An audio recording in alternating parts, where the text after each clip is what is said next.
Hello everyone, if you enjoy my channel, please support me with one like, one subscribe, and one share. The silent days. When I first arrived in the United States, I thought my biggest challenge would be English. I was wrong. English was only the surface. The real challenge was loneliness. At first, America looked exactly like the movies. Wide roads, bright stores, fast cars, smiling people. Everything seemed bigger, cleaner, and faster than what I had imagined. But something felt strange. Everyone looked busy. Everyone seemed to know where they were going. And I was the only person standing still. I remember my first week in America. I woke up every morning excited. Everything was new. Every street looked interesting. Every building felt important. Then reality arrived. The excitement slowly disappeared. The silence became louder. Have you ever been surrounded by millions of people and still felt completely alone? That was me. I lived in a small apartment. Every evening I came home after work and sat at a tiny kitchen table. Sometimes I would just stare at the wall while eating dinner. No conversation. No laughter. No family. Only silence. The strange thing about loneliness is that it does not always arrive suddenly. It moves slowly, like fog. One day you feel fine. Then another day feels a little heavier. Then suddenly you realize you have not had a real conversation in weeks. My English was not terrible. I could read basic signs. I could understand simple videos. I could introduce myself. But real life was different. Real people spoke fast. Very fast. Words connected together like a speeding train. I would hear a sentence and recognize every word. Yet somehow I understood nothing.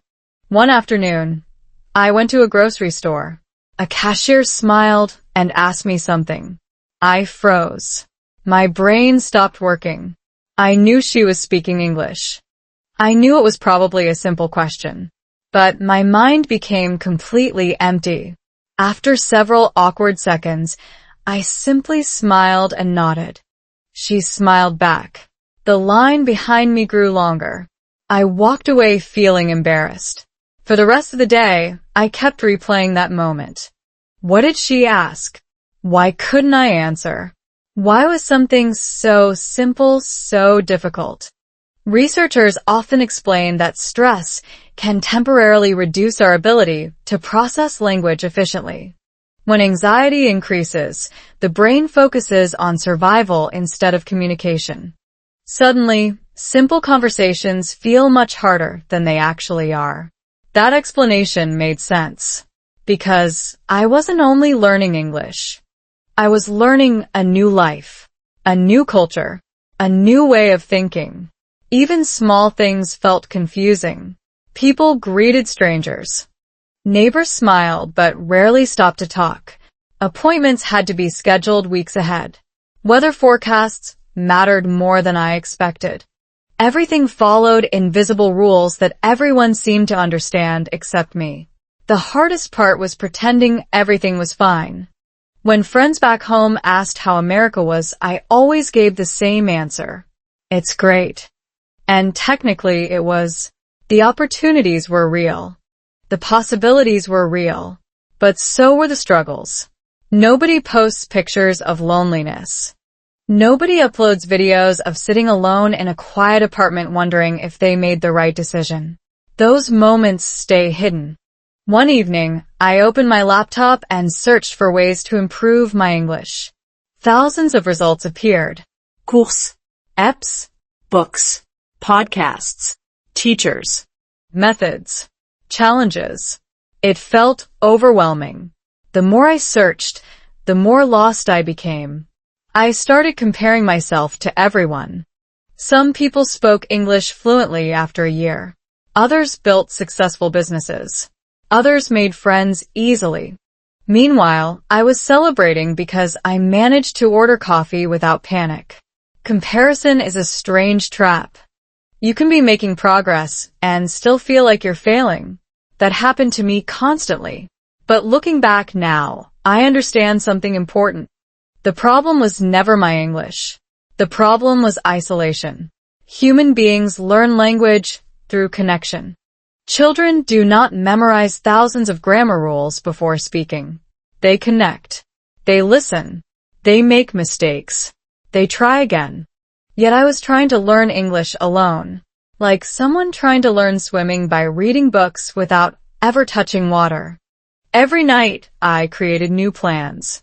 Tomorrow, I would be more confident. Tomorrow, I would speak more. Tomorrow, I would stop being afraid.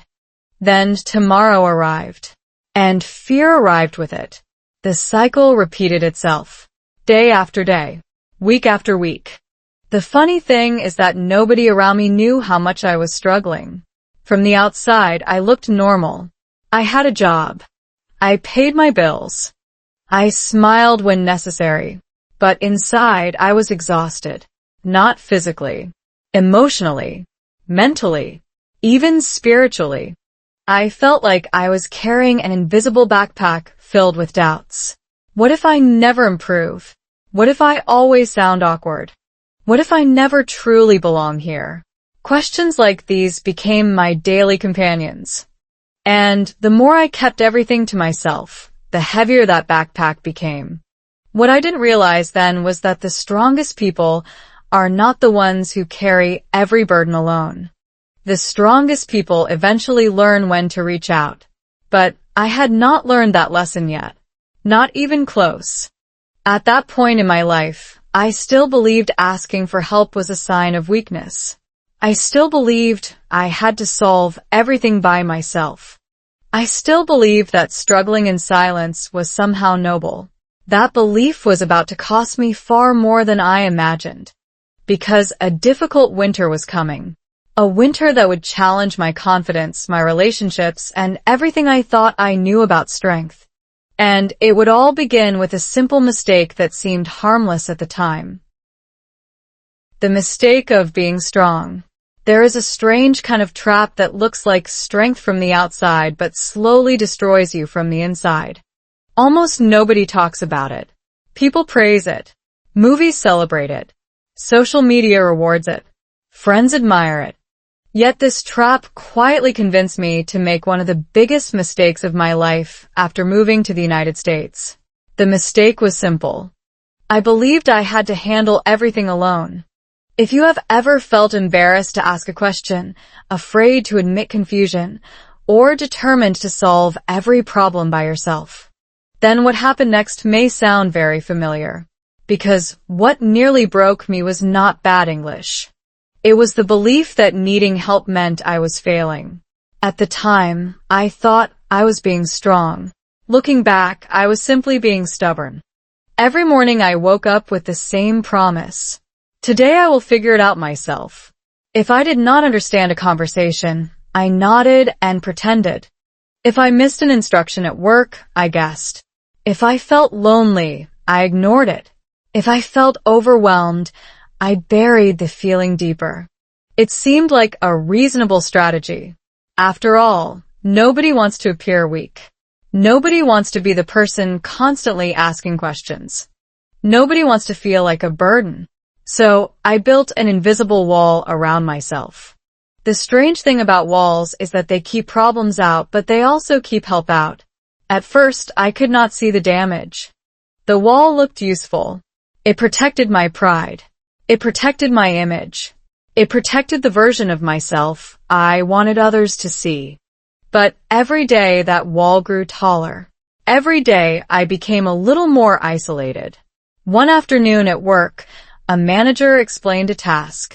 I understood maybe 70% of what he said. The other 30% was a mystery. I had two choices. I could ask for clarification, or I could pretend I understood everything. My pride chose the second option. Big mistake. Hours later, I realized I had misunderstood an important detail. The task was wrong. Extra work had to be done. Time was wasted. Nobody yelled at me. Nobody became angry. The manager simply explained it again. But something inside me felt embarrassed. Not because I made a mistake. Because I knew the mistake could have been avoided if I had spoken up earlier. Yet even then I refused to learn the lesson. Instead of thinking, next time I should ask for help, I thought, next time I should try harder alone. It sounds ridiculous now, but when fear controls your decisions, logic often leaves the room. Psychologists describe something called self-reliance bias.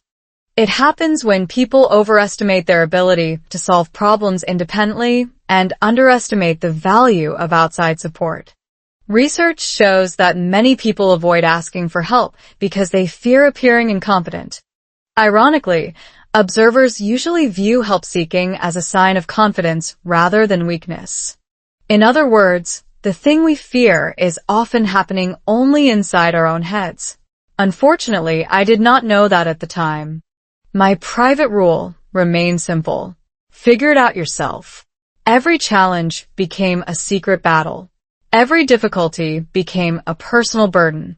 Every confusion became something to hide. Then winter arrived. If you have never experienced winter in certain parts of America, it can feel like stepping onto another planet. The days became shorter. Darkness arrived. The cheerful energy of summer disappeared. Even the sky looked tired. Something surprising happened during those months. My motivation started disappearing too. Learning English became harder. Reading felt slower. Listening felt exhausting. Speaking felt stressful. I would sit down to practice and suddenly feel distracted. 10 minutes later, I would be checking my phone. 20 minutes later, I would be watching random videos. An hour later, I would wonder where the time went. At first, I blamed laziness. Then I blamed discipline. Then I blamed myself. But the truth was more complicated.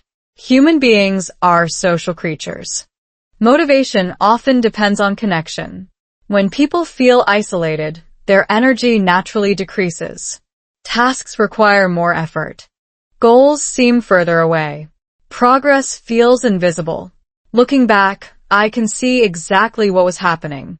My loneliness was quietly draining my confidence. My confidence was weakening my motivation. My weaker motivation was slowing my English progress. Then the slow progress created more frustration. It became a loop. A very unpleasant loop. Imagine trying to drive a car while pressing the gas pedal and the brake at the same time. That was my life. Part of me wanted to grow. Another part was terrified of looking foolish. One evening, I called a friend from back home. He asked a simple question. How are you really doing? Not the polite version. Not the automatic version. The real version. For a few seconds, I almost told him the truth. I almost admitted that I was struggling. I almost said that living in America felt harder than I expected. I almost admitted that I felt alone. But then I smiled and gave the same answer I always gave. Everything is great. The conversation ended. The silence returned. And something felt worse than before. Because deep down I knew I had just lied to someone who genuinely cared about me. That moment stayed with me for days. Why was it so difficult to be honest? Why did admitting struggle feel more frightening than the struggle itself? The answer was uncomfortable. I had connected my self-worth to independence. I believed successful people handled everything alone. I believed strong people never needed support. I believed capable people always had answers. None of those beliefs were true. But they felt true. And feelings can be very convincing storytellers. The problem was about to become impossible to ignore. Because life had something bigger planned. A challenge far beyond English. A challenge involving weather, culture, relationships, and emotions I was completely unprepared to handle. The wall I had built around myself would soon face its first serious test. And for the first time since arriving in America, pretending to be strong would no longer be enough. Somewhere ahead, a single conversation was waiting for me. A conversation that would begin changing everything. But before that happened, winter had one more lesson to teach me. And it would arrive on a freezing night that I will never forget. The winter I never expected. Nobody warned me that winter could change the way a person thinks. Before moving to the United States, winter was just a season in my mind. A few colder days, a heavier jacket, maybe some beautiful photos. That was all. But the winter I experienced during my first year in America felt different. It did not simply arrive outside my window. It slowly entered my daily life, my emotions, my confidence, and even my ability to learn English. Looking back now, I can see that this season became one of the most important chapters of my life. At the time, however, it felt like everything was falling apart. One evening, I left work and stepped outside. The sky was already dark, even though it was still early. The wind hit my face like a wall. People walked quickly with their heads down. Cars rushed past. The street seemed quieter than usual. For the first time since arriving in America, I felt something I could not explain. It was not fear. It was not sadness. It was something heavier. A feeling that I did not belong anywhere. I drove home through streets lined with bare trees. Every branch looked frozen. Every house seemed closed off from the world. The holiday lights hanging from windows looked beautiful, yet somehow they made me feel even more alone. Everyone appeared to have somewhere to go. Everyone appeared to have someone waiting for them. I walked into my apartment and closed the door. Silence greeted me once again. No voices. No laughter. No family. Just the sound of the heater working hard against the cold. That night I sat at my kitchen table and opened an English book. Normally, I tried to study for at least an hour. This time I lasted less than 10 minutes. The words blurred together. My attention disappeared. My motivation felt completely drained. I closed the book and stared out the window. Then something strange happened. For the first time, I asked myself a question I had been avoiding for months. What if I am not strong enough for this? The question shocked me. I had spent so much energy pretending everything was fine that I had never allowed myself to consider how exhausted I really felt. The truth was uncomfortable. Learning English was hard. Adjusting to American culture was hard. Building a new life was hard. Being alone was hard. Yet I kept acting as if I could solve every challenge without support. Human psychology is fascinating. Studies have shown that people often experience greater emotional stress during long periods of isolation and reduced daylight. Motivation decreases. Energy levels drop. Small problems begin feeling much larger than they actually are. Scientists sometimes refer to this as a combination of environmental and psychological factors that influence mood and cognitive performance. In simple terms, when life becomes darker, the brain often works harder just to stay positive. I was living proof of that reality. Every day felt slightly heavier than the day before. Conversations became more stressful. Mistakes felt larger. Even simple decisions seemed exhausting. One Saturday morning I visited a local coffee shop. My goal was simple. Practice English. Meet people. Stop hiding inside my apartment. It sounded easy. The reality was different. The moment I walked inside, anxiety arrived like an uninvited guest. The room was full of conversations. People laughed effortlessly. Friends shared stories. Couples sat together near the windows. I stood alone near the counter trying to decide what to order. When my turn came, the barista greeted me with a cheerful smile and asked a question. Once again, I missed part of what was said. My heart started racing. The familiar panic returned. I ordered quickly and moved away. Then I found a small table in the corner. As I sat there, I noticed something interesting. Nobody seemed worried about making mistakes. People asked questions. They requested clarification. They laughed when they misunderstood something. Nobody looked embarrassed. Nobody looked ashamed. Yet I was treating every mistake as if it were a personal disaster. That realization stayed with me. Maybe the problem was not my English. Maybe the problem was the pressure I was placing on myself. But changing old habits is not easy, especially when those habits have become part of your identity. Over the following weeks, the weather became even colder. Snow arrived one morning and covered everything in white. It looked beautiful, like something from a movie, for about 10 minutes. Then reality returned. Driving became stressful. Sidewalks became slippery. Every trip outside required planning. Every errand became an adventure. I quickly learned that climate is more than weather. Climate influences culture.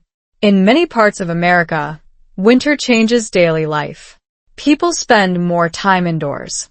Community events shift. Social routines change. Families gather together.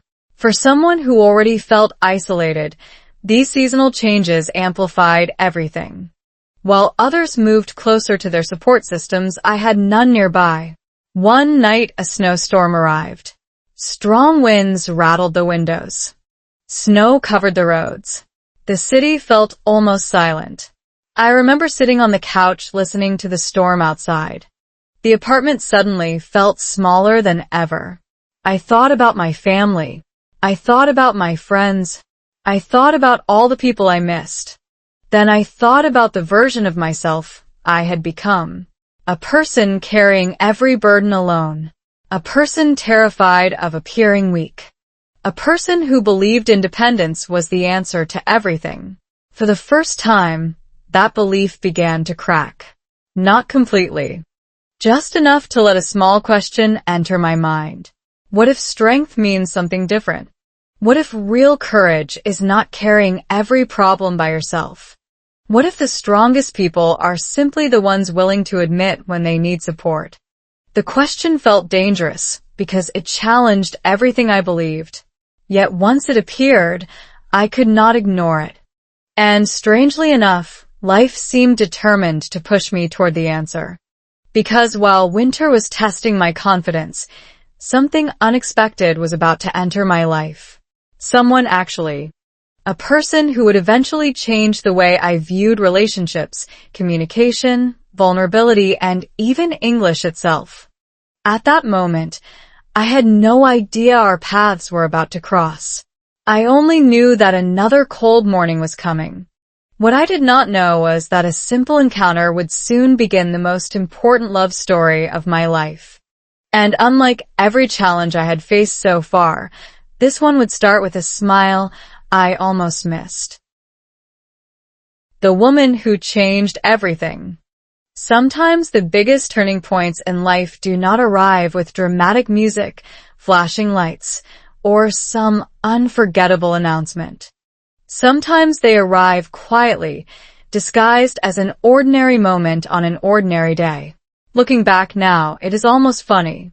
I crossed oceans, changed countries, survived loneliness, struggled with English, battled self-doubt, and spent months trying to figure out my place in America. Yet the moment that would change everything began with something so simple that I almost missed it completely.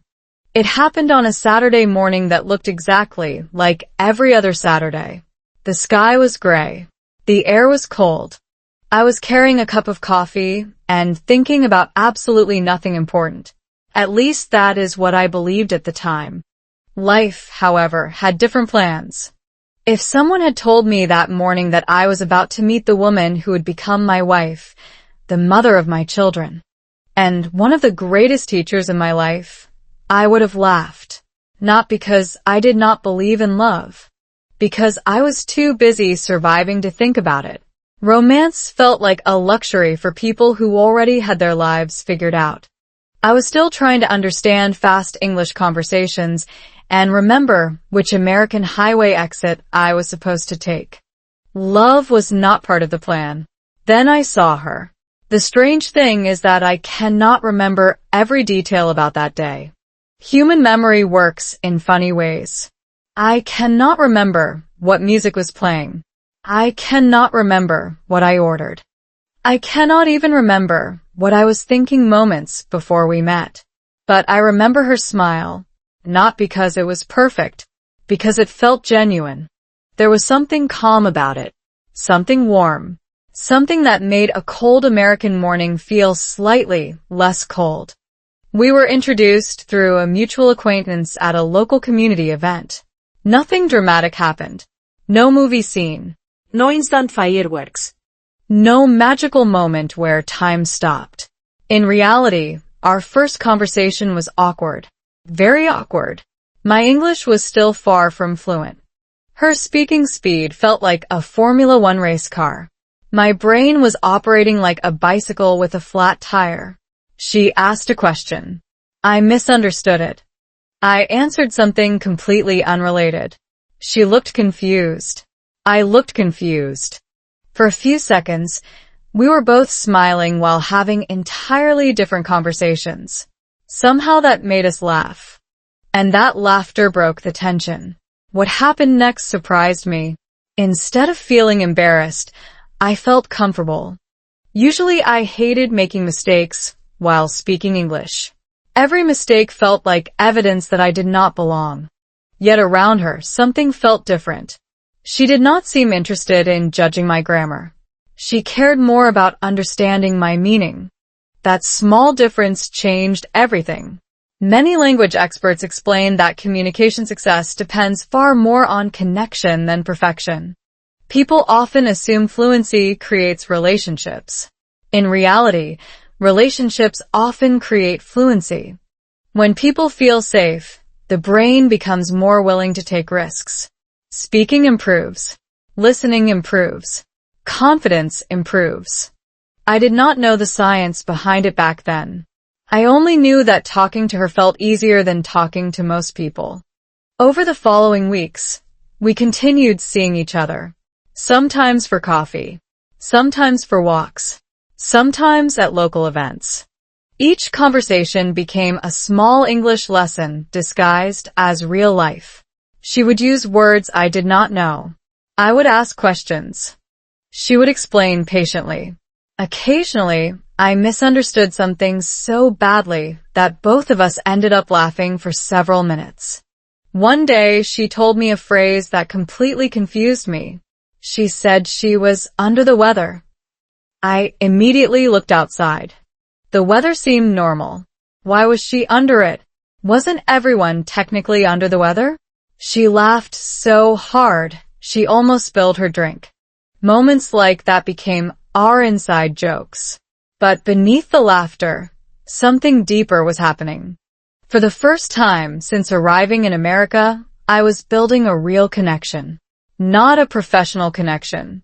Not a casual acquaintance. A genuine human connection. And that connection began changing me in ways I did not yet understand. She introduced me to parts of American culture I had never experienced. Family gatherings, holiday traditions, community events, weekend road trips. Simple activities that seemed ordinary to her felt completely new to me. I started noticing cultural differences everywhere. In some situations, Americans seemed more direct than I expected. In others, they were more informal. Family relationships often looked different from what I grew up around. Even small habits carried cultural meanings I had never considered. At times these differences felt confusing. Occasionally, they created misunderstandings between us. One evening we had our first real disagreement. Nothing major. Just a misunderstanding created by language and assumptions. But the experience taught me something important. Love does not magically eliminate communication problems. If anything, it reveals them more clearly. We both left that conversation frustrated. For several hours, I replayed everything in my head. Maybe I used the wrong words. Maybe she misunderstood me. Maybe I misunderstood her. Maybe both were true. The next day we talked again. Slowly. Honestly. Patiently. The misunderstanding disappeared. The relationship grew stronger. That pattern would repeat many times throughout our journey together. Every strong relationship eventually encounters obstacles. The difference is not whether problems appear. The difference is whether two people choose to face them together. At the time, however, I still carried one dangerous belief from my past. I still believed I needed to solve my struggles alone. Even though I trusted her more than almost anyone else, I continued hiding certain fears. I hid my loneliness. I hid my insecurities. I hid the pressure I felt every day. From the outside, everything looked wonderful. Inside, the old battle continued. Part of me wanted to open up completely. Another part remained terrified of appearing weak. Looking back, I can see the warning signs. The relationship was growing. My feelings were growing, but so was the emotional weight I carried in silence. Eventually, those two paths would collide. And when they did, I would find myself standing at one of the lowest points of my entire life. A point where confidence disappeared. A point where pretending to be strong no longer worked. A point where 3 simple words would finally escape my mouth. 3 words that would change my future forever. But before I could say them, life was about to test both my heart and my pride in ways I never expected. 3 words changed everything. Most people imagine that life-changing moments arrive like scenes from a movie. A dramatic speech, a shocking phone call, a huge opportunity, a miracle appearing out of nowhere. My life-changing moment looked nothing like that. There was no dramatic soundtrack, no audience, no grand announcement. Just one exhausted man sitting in a small apartment in America, staring at a wall, running out of energy, running out of answers, and slowly running out of hope. Looking back now, I can honestly say that what happened next saved my future, my relationship, my confidence, and eventually my family. But at that moment, it felt more like failure than victory. And that is exactly why so many people miss the opportunity to change their lives. Because the doorway to growth often looks like defeat when you first see it. The weeks following my growing relationship with her should have been some of the happiest weeks of my life. In many ways, they were. We spent more time together. We shared stories. We laughed often. My English improved naturally through real conversations. For the first time since arriving in the United States, I could actually imagine building a future here. Yet beneath the surface, something dangerous was happening. The pressure I had been carrying for months was becoming heavier. Much heavier. Imagine trying to hold a backpack filled with rocks. At first, it feels manageable. Then someone quietly adds another rock. Then another. Then another. Eventually, the weight becomes unbearable. That was exactly what happened to me. Work pressure. Financial pressure. Cultural adjustment. Language struggles. Loneliness. Fear of failure. Homesickness. Relationship expectations. Future uncertainty. Every burden added another rock. The worst part was that nobody knew how heavy the backpack had become. Because I never talked about it. I continued smiling. I continued saying everything was fine. I continued pretending I had everything under control. Human psychology contains a fascinating paradox. Research consistently shows that people often hide their struggles because they fear judgment. Yet studies also show that vulnerability tends to increase trust, connection, and emotional support. In other words, the thing we hide is often the very thing that could bring us closer to others. Unfortunately, I had not learned that lesson yet. One evening after work, I drove home through heavy rain. The weather matched my mood perfectly. Gray skies, dark roads, endless traffic. Every small inconvenience felt larger than normal. Every red light seemed personal. Every delay felt frustrating. By the time I reached my apartment, I was mentally exhausted. I dropped my keys on the table and sat down without turning on the television. The silence felt different that night. Heavier. Louder. Almost oppressive. For several minutes, I simply stared at the floor. Then my phone vibrated.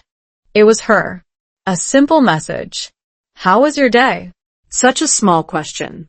For ordinary words. Yet I suddenly realized I had no energy left for another automatic answer. Normally I would write, "Good. Busy day." Then move on. But something inside me cracked. Not dramatically. Not visibly. Quietly. Like ice breaking beneath the surface of a frozen lake. She called a few minutes later. We started talking. At first the conversation sounded normal. Then she asked another simple question. Are you okay? I wish I could tell you, I answered immediately. I did not. I hesitated. Because for months I had built an identity around being strong. Strong people handle problems. Strong people stay positive. Strong people do not complain. Strong people do not need help. That was the story I kept telling myself. Then something unexpected happened. My voice became quiet. My carefully built mask started slipping. And before I could stop myself, 3 words escaped my mouth. I need help. The room became silent. I still remember that moment clearly. My heart was racing. My stomach felt tight. Part of me expected disappointment. Part of me expected judgment. Part of me expected her to see me differently. Instead, something completely different happened. She listened. That was it. She listened. No criticism. No lecture. No disappointment. Just genuine listening. Then she said something I will never forget. I've been waiting for you to say that. At first, I was confused. Waiting? Why would she be waiting? Her answer surprised me. She explained that she could see I was struggling long before I admitted it.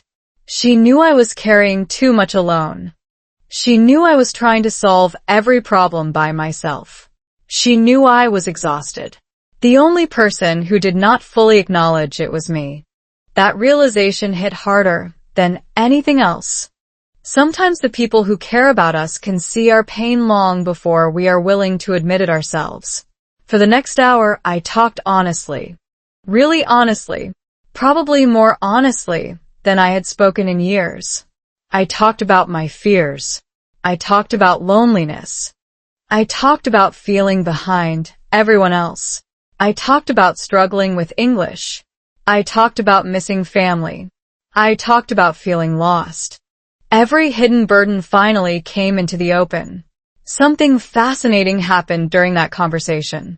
None of my problems disappeared. My job remained the same. My English level remained the same. My responsibilities remained the same. Yet somehow everything felt lighter. Scientists have observed that sharing emotional burdens can reduce psychological stress and improve emotional regulation. Simply speaking, honestly activates processes that help the brain organize experiences more effectively. In everyday language, carrying a burden together feels lighter than carrying it alone. That night, I experienced that truth firsthand. The next morning, I woke up feeling different.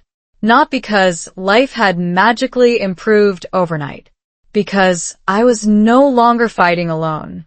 That single conversation created a shift inside me. A shift from isolation toward connection. A shift from pride toward honesty. A shift from pretending toward healing. But the biggest surprise was still ahead. Saying I need help did not make people respect me less. It actually strengthened my relationships. It created deeper trust. It opened doors I never knew existed.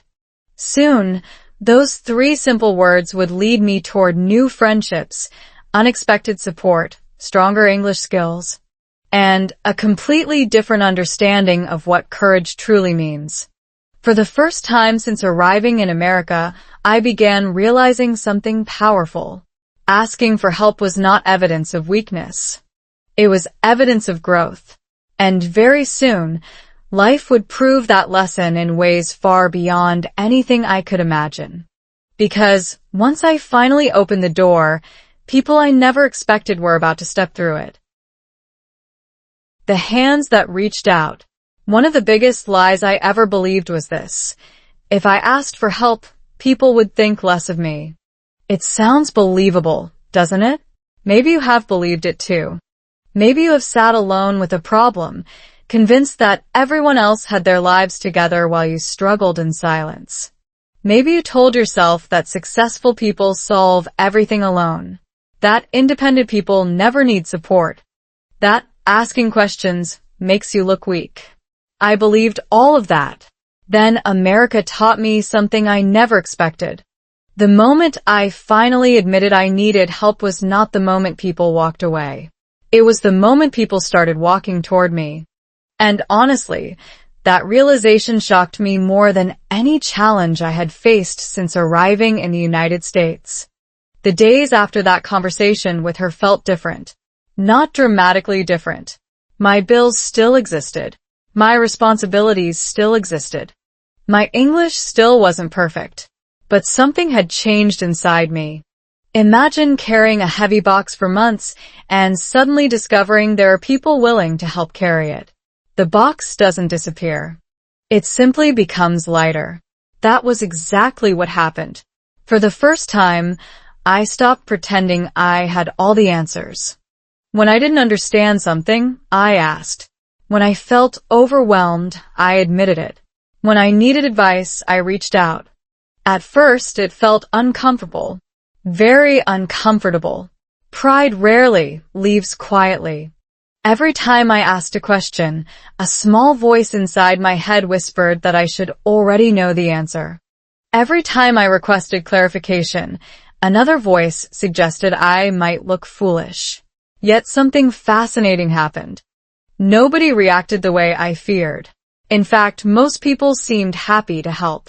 One afternoon at work, I found myself confused by a new process. Months earlier, I would have nodded politely and spent hours secretly trying to figure it out alone. This time, I asked a coworker for help. I expected annoyance. Instead, he smiled and explained everything in 5 minutes. 5 minutes. A problem that might have frustrated me for hours disappeared almost instantly. I remember walking away thinking, why didn't I do this sooner? It felt like discovering a hidden shortcut that had been available the entire time. Psychologists often discuss something known as the illusion of burden. People frequently overestimate how inconvenient it will be for others when they ask for help. Research consistently shows that most people are far more willing to assist than we expect. Human beings naturally enjoy feeling useful. Helping others often creates positive emotions for both sides. In simple terms, the story in our heads is usually much scarier than reality. Once I understood that, I started noticing examples everywhere. The barista who patiently repeated a phrase I didn't understand.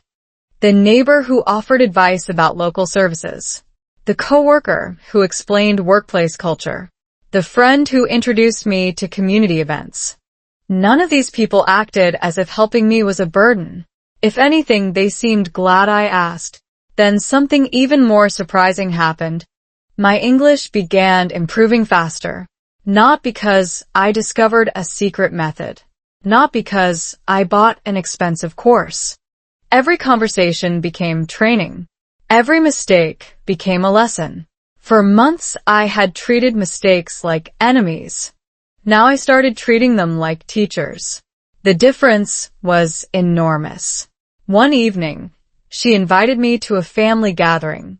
Earlier in my journey, I would have invented an excuse to avoid it. The idea of spending hours speaking English with a group of people sounded terrifying. This time I said yes. As the day approached, my anxiety grew. What if I couldn't follow the conversations? What if I embarrassed myself? What if everyone noticed my mistakes? Those fears followed me all the way to the gathering. Then reality did something unexpected once again. Nobody cared about my imperfections. They cared about connection. People asked questions. They shared stories. They included me in conversations. Occasionally, I misunderstood something. Occasionally, I needed clarification. Nobody treated it like a disaster. Looking around the room, I noticed something important about American family culture. Despite all the differences in traditions, accents, and backgrounds, one thing felt surprisingly familiar. People wanted to feel understood. People wanted to belong. People wanted to connect. The human experience was far more universal than I had imagined. That evening became one of the most important experiences of my first years in America. Not because everything went perfectly, because it didn't. I made mistakes. I stumbled over words. I occasionally lost track of conversations. Yet I survived. More than survived, actually. I enjoyed myself. That realization felt revolutionary. Fear had convinced me that imperfect communication would ruin opportunities.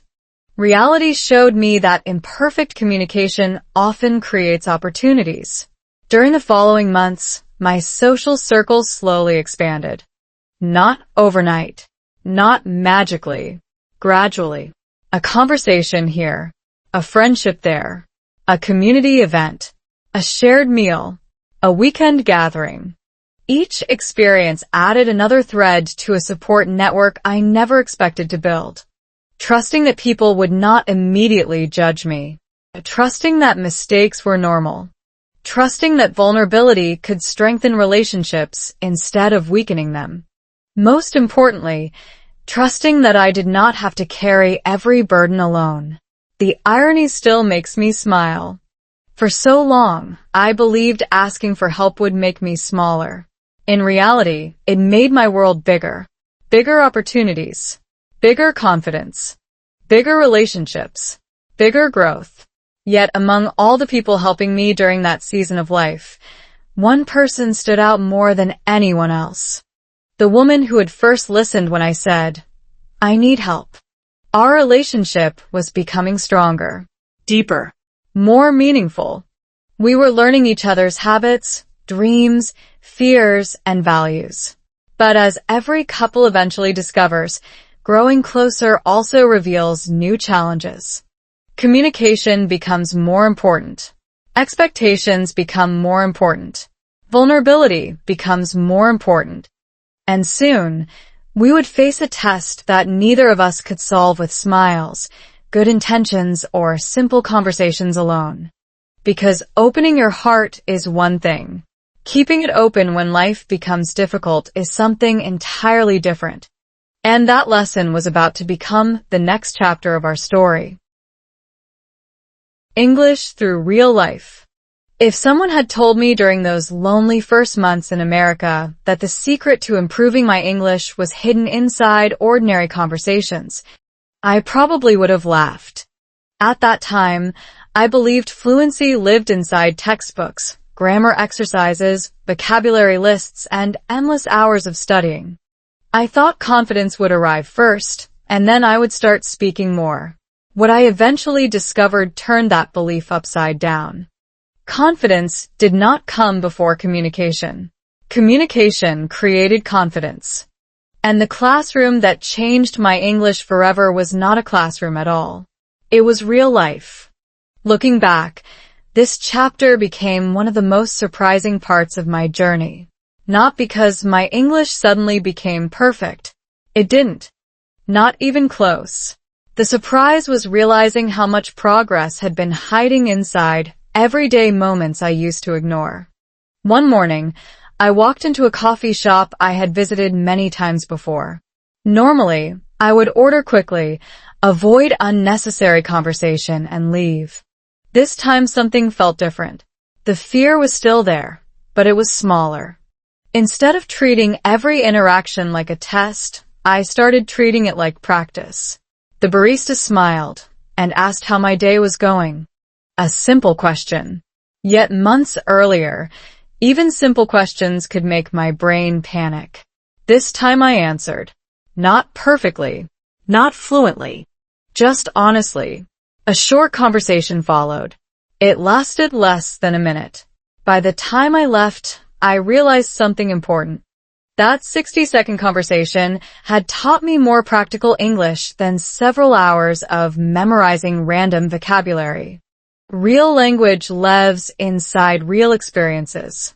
That realization changed everything. Suddenly, the world around me looked different. Grocery stores became listening practice. Restaurants became speaking practice.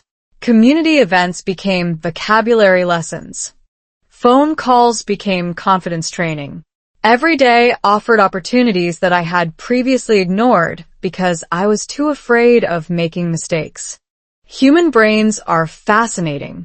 Research on language acquisition repeatedly shows that meaningful interaction helps learners retain information more effectively than passive memorization alone. When language becomes connected to emotions, experiences, and relationships, the brain creates stronger memory pathways. In simple terms, people remember what matters to them. And real conversations matter. One weekend, she invited me to join a small group of friends for a picnic. Earlier in my journey, I would have searched for excuses. Too busy. Too tired. Maybe next time. Fear often disguises itself as convenience. Fortunately, I accepted the invitation. That afternoon became one of the most valuable English lessons of my life. We sat outside, enjoying the warm weather. People shared stories. They joked. They talked about work, travel, family, and daily life. At first, I understood only parts of the conversations. Then something interesting happened. Instead of focusing on every unknown word, I focused on understanding the overall meaning. Suddenly, comprehension improved dramatically. It felt like watching a blurry image slowly become clearer. For months, I had been trying to understand every word. Real communication taught me to understand ideas. Native speakers do this constantly without realizing it. They do not analyze every sentence like a grammar puzzle. They listen for meaning. That simple shift transformed the way I approached English. Of course, there were still embarrassing moments. Plenty of them. One afternoon, I accidentally used a completely wrong word during a conversation. The sentence came out sounding ridiculous. Everyone laughed, including me. Months earlier, that experience would have haunted me for days. Now it became a funny memory. That change mattered more than the mistake itself. Fear was losing its power. The strange thing about language anxiety is that it often creates the very problems it fears. Nervous people speak less. Speaking less reduces practice. Less practice slows improvement. Slow improvement increases anxiety. The cycle repeats. Breaking that cycle requires action before confidence arrives. That was exactly what I was finally learning. During this period, she became one of my greatest teachers. Not because she acted like an instructor. Because she created an environment where mistakes felt safe. If I misunderstood something, she explained it. If I used an awkward phrase, she corrected it gently. If I struggled to express an idea, she waited patiently. Looking back, I realized she was teaching me something much bigger than English. She was teaching me trust. The same principle applies to relationships, careers, families, and language learning. One evening we took a long walk through a neighborhood decorated with lights. The weather was comfortable. The streets were quiet. We talked for hours. At some point, I noticed something shocking. I had been speaking English almost continuously without overthinking every sentence. The realization nearly stopped me in my tracks. When had this happened? When did speaking become easier? The answer was simple. It happened gradually. Day by day. Conversation by conversation. Mistake by mistake. Most meaningful growth is invisible while it is happening. People expect transformation to feel dramatic. In reality, it often feels ordinary until one day you look back and realize how far you have traveled. That evening became a milestone in my memory, not because my English became perfect, because I finally believed improvement was possible. That belief changed my behavior. I became more willing to start conversations, more willing to ask questions, more willing to participate, more willing to risk sounding imperfect, and every risk produced new growth. Soon, our relationship continued deepening. We shared bigger dreams, bigger plans, bigger hopes for the future. The possibility of building a life together no longer felt like a distant fantasy. It felt real, exciting, meaningful. But as our connection grew stronger, another challenge quietly approached.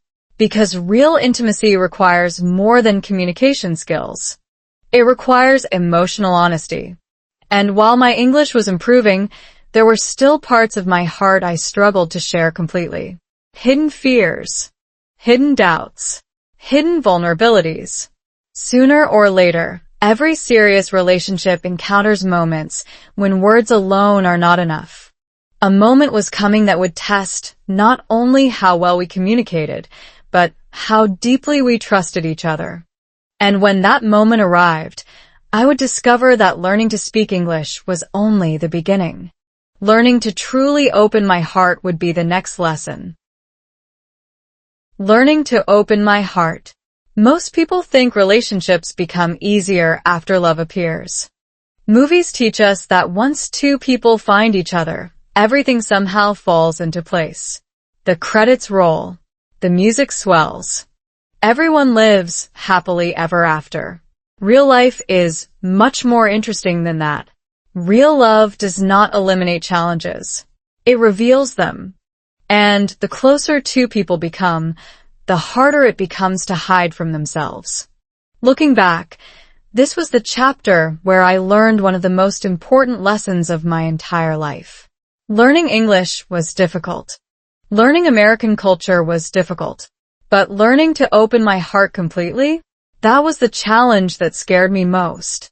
The strange part is that I did not realize it at first. From the outside, everything looked wonderful.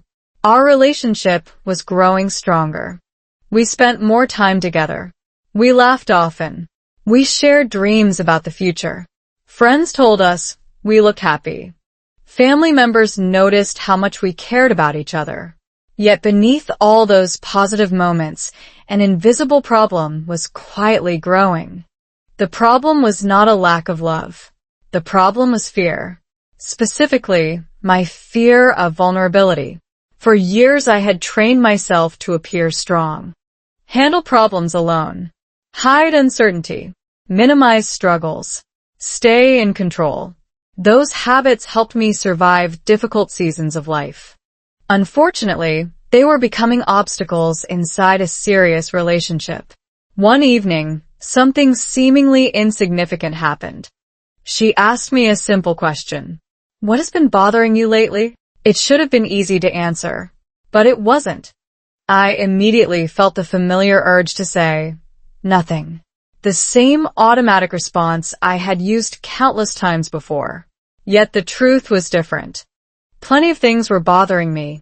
Work stress, financial concerns, questions about the future, pressure to succeed, fear of making mistakes.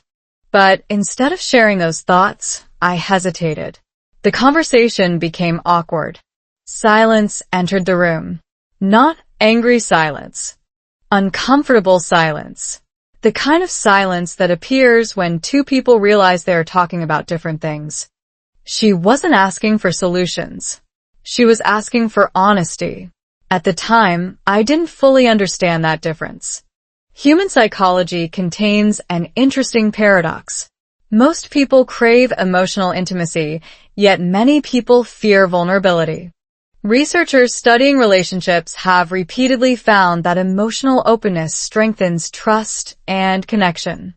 However, vulnerability often feels risky because it involves uncertainty. We cannot control how another person will respond. We cannot guarantee understanding. We cannot eliminate the possibility of disappointment. So many people choose emotional safety instead of emotional honesty. That was exactly what I had been doing. The following weeks revealed a pattern. Whenever difficult emotions appeared, I tried managing them privately. Whenever stress increased, I became quieter. Whenever uncertainty emerged, I withdrew slightly. Not because I wanted distance, because I thought I was protecting both of us. Ironically, my attempt to protect the relationship was creating the very distance I feared. One Saturday afternoon, we went for a long drive through the countryside. The weather was beautiful. The roads were peaceful. Everything should have felt relaxing. Instead, tension followed us into the car. Neither of us said much during the first part of the trip. Finally, she asked a question that completely caught me off guard. Why do you always try to carry everything alone? The question landed like a stone dropped into still water. For a few moments, I had no answer. Not because I disagreed, because she was right. I had spent so much time focusing on external challenges that I had ignored an internal one. My belief that strength meant independence. My belief that love required me to be the problem solver, the protector, the stable one at all times. The truth was more complicated. Real relationships do not require perfection. They require participation. They require honesty. They require two imperfect people choosing to trust each other repeatedly. That conversation became a turning point. For the first time, I explained things I had been hiding. Not dramatic secrets. Ordinary fears. The kinds of fears millions of people carry quietly every day. Fear of failing. Fear of disappointing others. Fear of not being enough. Fear of losing what matters most. As I spoke, something surprising happened. The world did not collapse. She did not think less of me. She did not lose respect for me. In fact, the opposite happened. The conversation created a level of closeness we had never experienced before. Looking back now, I understand why. Emotional honesty creates understanding. Understanding creates empathy. Empathy creates connection. Connection creates trust. And trust becomes the foundation for lasting love. Of course, this did not mean we suddenly stopped having disagreements. Every healthy relationship contains disagreements. We came from different backgrounds, different experiences, different perspectives. Occasionally, we misunderstood each other. Occasionally, emotions ran high. Occasionally, communication became messy. The difference was that we started approaching problems as a team rather than opponents. That shift changed everything. Instead of asking, who is right? We began asking, how do we solve this together? Instead of protecting our pride, we focused on protecting the relationship. Instead of hiding concerns, we shared them earlier. Those changes sound simple. In reality, they require practice. One evening, during a conversation about future goals, we discussed marriage for the first time in a serious way. The topic felt exciting and terrifying at the same time. Marriage transforms dreams into responsibilities. It turns possibilities into commitments. Suddenly, the future felt more real than ever. We talked about family. We talked about careers. We talked about where we wanted to live. We talked about the kind of life we hoped to build together. For the first time since arriving in America, I could see a future that felt larger than survival. I was no longer simply trying to adapt to a new country. I was building a home within it. Yet life has a funny habit of testing people shortly after they gain confidence. Just when everything seemed stable, new challenges began appearing on the horizon. Bigger responsibilities, bigger decisions, bigger sacrifices. Love was bringing us closer together, but it was also preparing us for a completely different chapter. A chapter involving commitment, shared dreams, financial realities, and eventually a family of our own. Neither of us fully understood how much our lives were about to change. We only knew that we wanted to face the future together. And soon, that future would arrive faster than either of us expected. Building our little family. Have you ever noticed how quickly life can change? One moment you are worried about whether you can survive in a new country. The next moment you are sitting across from the person you love, discussing mortgages, bills, future children, and what color the living room walls should be. Nobody really prepares you for that transition. It arrives quietly. One conversation becomes a commitment. One commitment becomes a marriage. One marriage becomes a shared future. Looking back, this chapter felt like standing at the edge of a completely new world. Exciting, beautiful, terrifying, and far more complicated than either of us expected. When we got married, people congratulated us with smiles, hugs, and warm wishes. They talked about love, happiness, and new beginnings. All of those things were real, but nobody spent much time talking about something else. Responsibility. Responsibility is not nearly as romantic as wedding photos, yet it becomes one of the most important characters in every marriage. Suddenly, life was no longer about my individual goals. It was about our goals. Not my schedule. Our schedule. Not my future. Our future. That change sounds simple until you actually live it. Then you realize how many small adjustments are required. Every decision affects another person. Every challenge becomes shared. Every success becomes shared as well. During the first months of marriage, everything felt exciting. We decorated our home. We created routines. We learned each other's habits on a deeper level. Some discoveries were charming. Some were hilarious. Some were slightly annoying. Real love includes all three. One evening I learned that she preferred organizing everything weeks in advance. I preferred solving problems as they appeared. She liked detailed plans. I liked flexibility. Neither approach was wrong. They were simply different. Yet those differences occasionally created friction. One person would worry about tomorrow, while the other focused on today.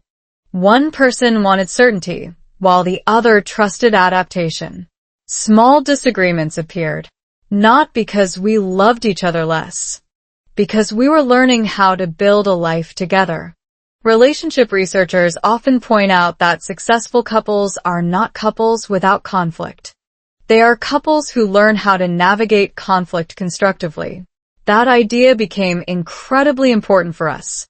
Every misunderstanding became an opportunity to improve communication. Every challenge became a chance to strengthen trust. Of course, knowing this in theory is much easier than practicing it in real life. One month, an unexpected financial expense arrived. Then another. Then another. Suddenly, our carefully planned budget looked much less comfortable. If you've ever experienced financial stress, you know how quickly it can affect emotions. Small problems feel larger. Minor disagreements feel heavier. Future uncertainty becomes more noticeable. We found ourselves having conversations that felt very different from our earlier romantic talks. Now we discuss savings, insurance, long-term goals, and career decisions. Welcome to adulthood. Nobody advertises this part in romantic movies. Yet strangely, these challenges brought us closer. Why? Because we face them together. Earlier in my life, I would have tried carrying every burden alone. Now I understood something important. Marriage is not two people carrying separate loads while walking side by side. Marriage is two people carrying the same load together. That mindset changed everything. Instead of hiding concerns, we discussed them. Instead of pretending confidence, we shared uncertainty. Instead of protecting our individual pride, we protected our partnership. One night, after reviewing expenses and future plans, I felt overwhelmed. The responsibilities seemed endless. Career goals, financial goals, family goals, housing goals. The future looked enormous. She noticed my expression and smiled. Then she reminded me of something simple. We don't have to solve the next 10 years tonight. That sentence sounds obvious, yet it carried incredible wisdom. Human beings often overwhelm themselves by trying to solve tomorrow, next month, and next year simultaneously. The brain becomes exhausted from carrying imaginary futures. In reality, progress usually happens one step at a time. One conversation, one decision, one day, one effort. That lesson helped us enormously. Instead of obsessing over every possible future challenge, we focused on the next right step. And step by step, our confidence grew. During this period, my English continued improving naturally. Marriage created endless opportunities for communication. Daily conversations became language practice. Family gatherings became listening practice. Shared experiences expanded my vocabulary far more effectively than any textbook ever had. Sometimes I smiled when remembering the person I had been during those lonely early months in America. The man afraid to speak. The man afraid to ask questions. The man convinced he had to handle everything alone. He felt like a different person now. Not because life had become easier, because I had become stronger in a healthier way. Stronger through connection. Stronger through trust. Stronger through community. Stronger through love. Then one evening, everything changed again. We were sitting together discussing future plans when the conversation turned toward children. At first it felt like a distant possibility. A someday conversation. A future chapter. Something for later. Yet as we talked, we both realized something surprising. Later was approaching much faster than we thought. The idea felt exciting and intimidating at the same time. Bringing a child into the world is not a small decision. It transforms every aspect of life. Time changes. Priorities change. Responsibilities multiply. Sleep becomes a luxury. Free time becomes a memory. Everyone says parenthood changes people. What nobody fully explains is how deeply it changes them. At that moment, however, parenthood still existed mostly as an idea, a dream, a possibility. We could not yet imagine the sleepless nights, the laughter, the worries, the unforgettable moments waiting ahead. We certainly could not imagine how much those future children would teach us about patience, sacrifice, gratitude, and love. Nor could we imagine that they would reveal one final lesson hidden inside the 3 words that had already changed my life. I need help. Because very soon, our little family would begin growing. And with that growth would come one of the most beautiful and challenging seasons we had ever experienced together. When our children arrived, there is a moment in life when everything you thought was important suddenly gets rearranged. Not reduced. Not erased. Rearranged. Priorities shift. Time feels different. Success looks different. Even the way you measure a good day changes. For me, that moment arrived on a day I will never forget. A day that began like any other and ended with me realizing that my life would never be the same again. Looking back now, I can say something that would have sounded impossible to the lonely man who first arrived in America. The country that once felt unfamiliar was becoming home. The future that once felt uncertain was becoming real. And the family I once dreamed about was about to grow. Yet what happened next would teach me lessons far beyond English, culture, marriage, or career success. It would teach me what it truly means to depend on others. When we learned that we were expecting our first child, excitement arrived first. Then happiness. Then gratitude. Then almost immediately, a level of fear I had never experienced before. If you are a parent, you probably understand exactly what I mean. Suddenly, every decision feels important. Every responsibility feels larger. Every future plan gains new meaning. I remember sitting quietly one evening after hearing the news. My mind was racing. Could I be a good father? Could I provide enough? Could I protect my family? Could I handle everything that was coming? The questions seemed endless. What fascinated me was how quickly my perspective changed. For years, I had focused heavily on my own challenges, my English, my career, my adaptation to life in America. Now, my attention shifted outward. Another human being would soon depend on us completely. That realization was both beautiful and overwhelming.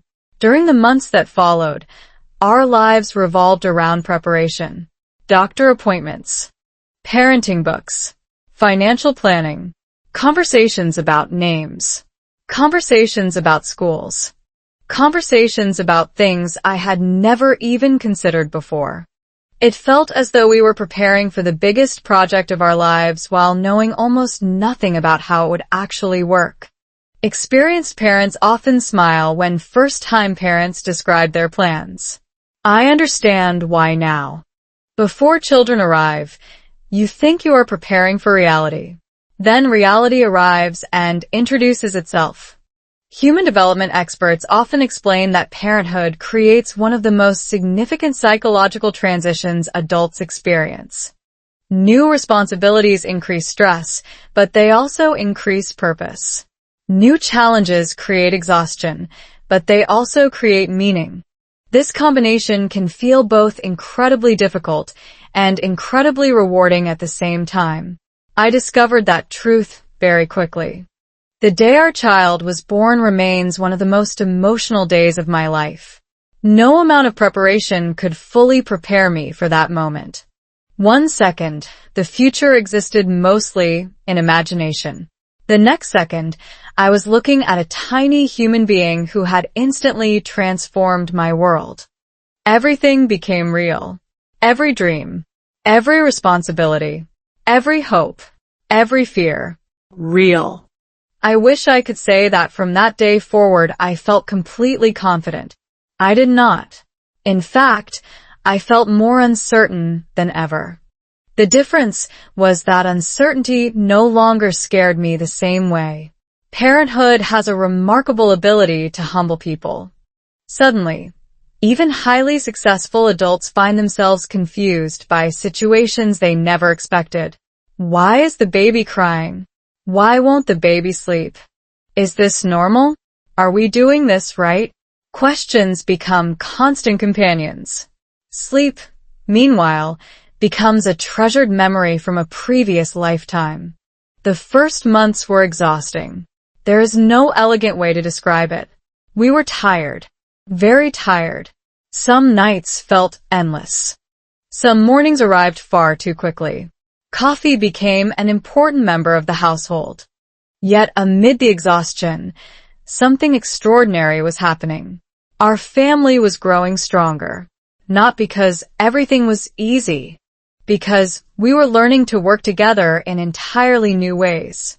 One night stands out clearly in my memory. The baby had been crying for what felt like hours. We were both exhausted. Neither of us knew exactly what to do. Earlier in my life, I would have tried handling everything myself.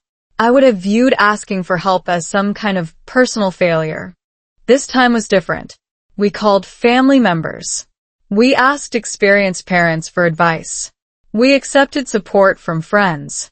And once again, life taught me a lesson I seemed destined to learn repeatedly. People wanted to help. The support arrived in many forms. Advice, encouragement, practical assistance, reassurance. Sometimes all we needed was someone saying, "What you're experiencing is normal." Those words carried incredible power.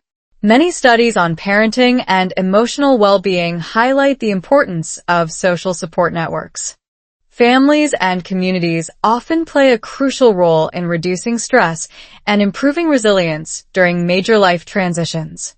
In simple language, raising children was never meant to be a solo project. Human beings evolved in communities. We thrive in communities. Yet modern life sometimes tricks us into believing we must handle everything independently. Parenthood shattered that illusion completely. As the years passed, our family continued growing. Our home became louder, busier, messier, more joyful. Children's laughter filled rooms that once felt silent. Toys appeared in places that defied logic. Ordinary moments became precious memories. A trip to the park, a bedtime story, a family dinner.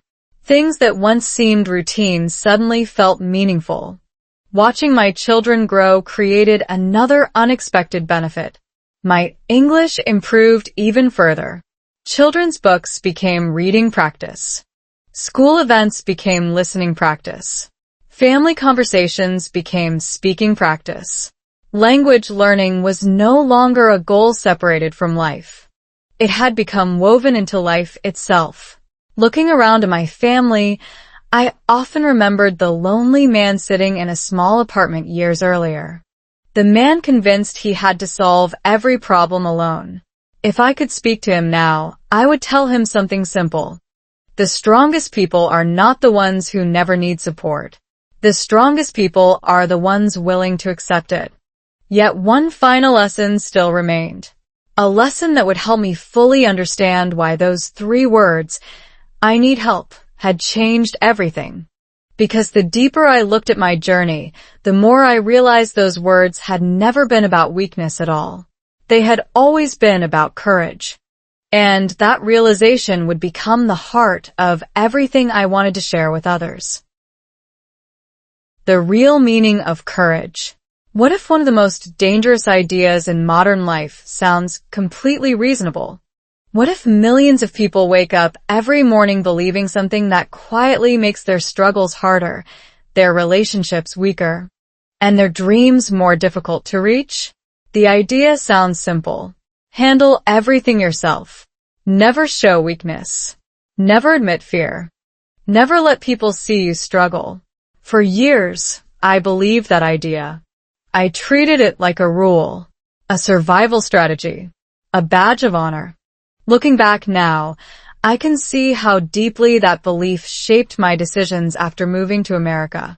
It influenced my English learning, my friendships, my relationship, my marriage, even my journey into parenthood. And the strange thing is that many people watching this video right now may be carrying the exact same belief without realizing it.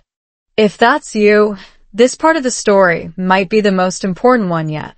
One evening, after putting the children to bed, I found myself sitting quietly in the living room. The house was finally calm. Toys were scattered across the floor. A half-finished cup of coffee sat on the table. The television was off. Outside, the neighborhood was quiet. It was one of those ordinary moments that somehow invite deeper reflection. As I sat there, my mind traveled backward through the years. I remembered arriving in America. I remembered the loneliness. I remembered struggling through conversations. I remembered the grocery store moments, the coffee shop anxiety, the silent apartment, the endless self-doubt. Most of all, I remembered the version of myself who believed he had to carry every burden alone. The memory felt almost unbelievable now. Not because life had become perfect, because my understanding of strength had completely changed. Earlier in my journey, I viewed strength as independence. Strength meant not needing anyone. Strength meant solving problems alone. Strength meant hiding fear. Strength meant appearing confident even when confidence was missing. The older I became, the more I realized that definition was incomplete. In some situations, it was completely wrong. Consider something interesting. When a person breaks a bone, nobody admires them for refusing medical help. When a driver gets lost, nobody celebrates them for refusing directions. When a business faces challenges, leaders often seek advice from experts. Yet when emotional struggles appear, Many people suddenly believe they must handle everything alone. The logic never made sense. Somehow, emotional support became associated with weakness, while physical support did not. Psychologists have studied this phenomenon extensively. Research consistently shows that social connection improves resilience, emotional health, decision-making, stress management, and overall well-being. Human beings are fundamentally social creatures. We evolved through cooperation, communication, and community. In simple terms, we are designed to help each other. Yet pride often convinces us to do the opposite. One weekend, I attended a community event with my family. While talking with several people, I noticed something fascinating. Everyone had a story. Everyone. The successful business owner had overcome setbacks. The confident professional had battled self-doubt. The outgoing parent had experienced fear and uncertainty. The retired couple had endured challenges most people never saw. On the surface, their lives looked different. Underneath, they shared something remarkably similar. None of them had succeeded alone. Every story contained support. Mentors, friends, family members, teachers, partners, communities. The details varied, but the pattern remained the same. Human beings grow through connection. That realization stayed with me for weeks. Then one day, while helping my child with a simple task, I witnessed something unexpectedly profound. My child struggled for several minutes before finally looking up and saying, "Can you help me?" There was no embarrassment. Nos jam. No internal debate. Just honesty. A problem existed. Help was needed. A request was made. The situation improved. Children often understand truths that adults complicate. Watching that moment unfold felt like seeing my own journey reflected through a simpler lens. Somewhere along the way, many adults learn the wrong lesson. We begin associating self-worth with self-sufficiency. We start believing that needing support means lacking ability. We mistake isolation for strength. Yet life repeatedly teaches the opposite lesson. The strongest teams collaborate. The strongest relationships communicate. The strongest families support one another. The strongest communities share burdens. Why should individual lives be any different? Another realization gradually emerged. Asking for help had improved far more than my emotional well-being. It had accelerated my English learning. Looking back, every major breakthrough happened shortly after I stopped pretending I knew everything. When I asked questions, I learned faster. When I admitted confusion, understanding increased. When I accepted guidance, progress accelerated. This principle applies far beyond language learning. Curiosity grows where ego shrinks. Growth begins where pretending ends. Many educational researchers have observed that successful learners are not necessarily the ones with the fewest questions. Often they are the ones willing to ask the most questions. They embrace uncertainty rather than hiding it. They view mistakes as information rather than evidence of failure. In many ways, my English journey became a metaphor for life itself. Progress arrived when perfection stopped being the goal. Connection arrived when self-protection loosened its grip. Confidence arrived after vulnerability, not before it. The irony still makes me smile. For years, I searched for strength in independence. I eventually found it in relationships. I searched for confidence in control. I found it in honesty. I searched for security in self-reliance. I found it in community. The lesson seems obvious now, but it took years to fully understand. Sometimes the most important truths are also the simplest.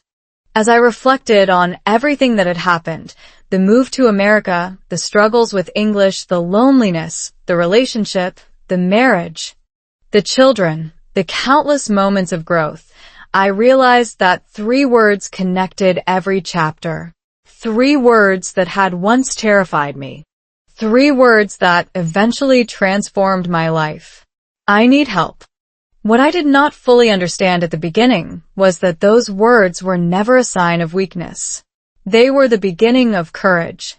And in the final chapter of the story, I would finally understand why those words became the foundation of the happy life I now call my own. The life those 3 words built. If you had met me on the day I first arrived in America, you probably would not have noticed anything unusual. You would have seen a person carrying luggage, carrying dreams, carrying expectations, and carrying the same quiet determination that millions of people carry when they begin a new chapter of life. What you would not have seen were the invisible things, the uncertainty, the loneliness, the fear, the pressure to succeed, the exhausting belief that I had to handle everything alone. Looking back now, years later, I sometimes wonder what would have happened if I had never changed that belief. What if I had continued pretending everything was fine? What if I had continued hiding every struggle? What if those 3 simple words had never left my mouth? The answer honestly frightens me. Because when I trace the most meaningful parts of my life backward, they all seem connected to a single moment. A moment when I finally stopped performing strength and started practicing honesty. A moment when I finally said, I need help. It is funny how life works. At the time, those words felt like surrender. Today, they feel like the beginning of everything good that followed. They help me become a better language learner. They help me become a better partner. They helped me become a better husband. They helped me become a better father. Most importantly, they helped me become a better human being. One afternoon not long ago, I found myself watching my children play in the backyard. The sun was shining. Their laughter filled the air. My wife sat nearby reading while occasionally looking up to smile at them. It was not a dramatic moment. No music. No grand celebration. No life-changing announcement. Just an ordinary family enjoying an ordinary day. Yet as I watched them, I felt something I had searched for during those difficult early years in America. Peace. Not the kind of peace that comes from having a perfect life. Perfect lives do not exist. Real peace comes from knowing you no longer have to fight every battle alone. That realization carried enormous weight because I remembered exactly where the journey began. I remembered the empty apartment. I remembered the silent dinners. I remembered staring at English books while questioning whether I belonged in this country. I remembered the cold winter nights when loneliness felt larger than the room itself. Most of all, I remembered how desperately I tried to appear strong. What a strange thing pride can be. It often promises protection while quietly increasing suffering. It tells us that asking for help will make us smaller. Yet in reality, connection almost always expands our lives. It certainly expanded mine. Consider everything that happened after those 3 words entered my story. Asking for help improved my communication. Better communication improved my relationships. Stronger relationships improved my confidence. Greater confidence improved my English. Improved English opened new opportunities. New opportunities created a better future. The ripple effects spread through every chapter of my life. Psychologists sometimes describe this phenomenon as a positive feedback loop. Small positive actions create positive outcomes, which encourage additional positive actions. The cycle strengthens itself over time. Looking back, I can clearly see that pattern. One honest conversation led to another. One act of vulnerability created more trust. One request for support created deeper connection. Small moments gradually built a completely different life. There is another lesson hidden inside this journey that I wish more people understood. Progress rarely arrives in giant leaps. Social media often creates the illusion that transformation happens overnight. One dramatic decision. One viral success. One perfect breakthrough. Real life is usually quieter than that. Real growth happens through small, consistent moments repeated over time. A conversation, a question, A choice. a habit, a relationship. Most of the biggest changes in my life began as small actions that seemed insignificant at the time. A conversation in a coffee shop, a community event, a difficult phone call, a moment of honesty, a simple sentence spoken at exactly the right time. If you're listening to this story while struggling with English, I hope you remember something important. Fluency does not belong only to fearless people. It belongs to persistent people. You do not need perfect grammar to start speaking. You do not need perfect pronunciation to start communicating. You do not need confidence before taking action. Often confidence arrives after action. The same principle applies far beyond language learning. If you are struggling emotionally, you do not need all the answers before reaching out. If you are facing challenges in a relationship, you do not need perfect words before starting an honest conversation. If you are overwhelmed by life, you do not need to solve every problem before asking for support. Human beings grow through connection. We always have. We always will. As I sit here reflecting on this journey, one image continues returning to my mind. The younger version of myself standing alone during that first difficult winter. Cold, tired, uncertain, convinced that strength meant carrying every burden without assistance. I wish I could step back into that moment for just a few seconds. Not to change the story. The struggles mattered. The mistakes mattered. The lessons mattered. I would simply place a hand on his shoulder and tell him one thing. You do not have to do this alone. Because that truth changed everything. It transformed loneliness into connection. It transformed fear into courage. It transformed a foreign country into a home. It transformed a struggling language learner into a confident communicator. It transformed two people into a family. And perhaps the most surprising lesson of all is this. The words "I need help" did not reveal weakness. They revealed wisdom. They revealed humanity.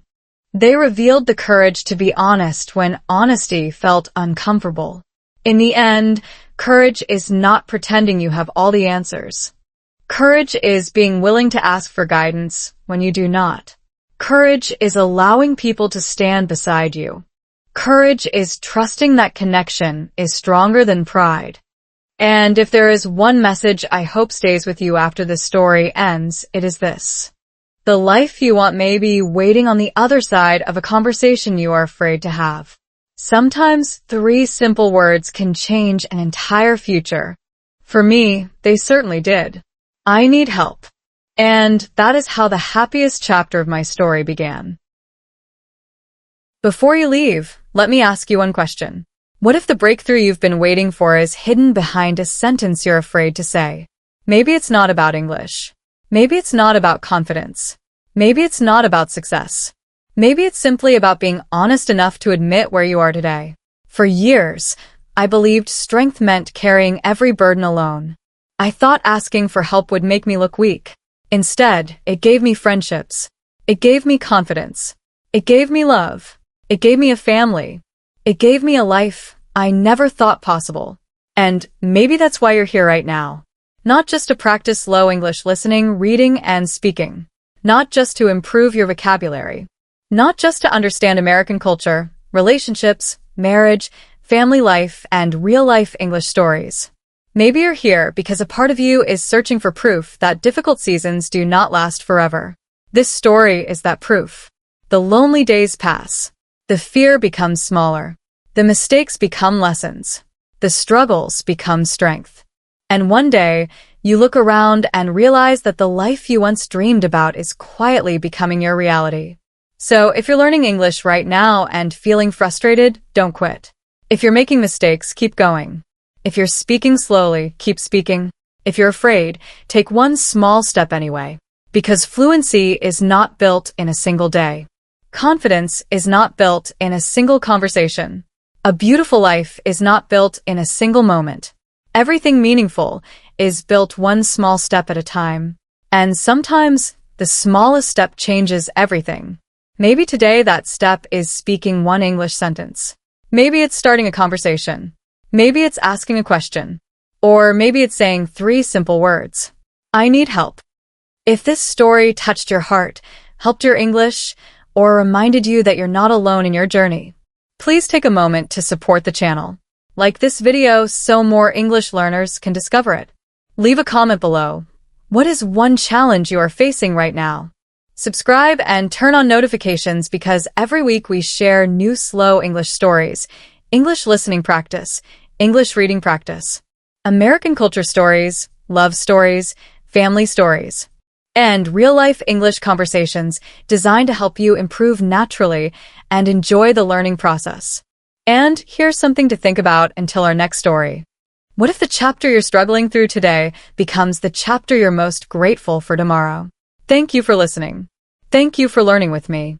And thank you for being part of this journey. I'll see you in the next story. Keep learning. Keep growing. Keep speaking English. Your story is only getting started.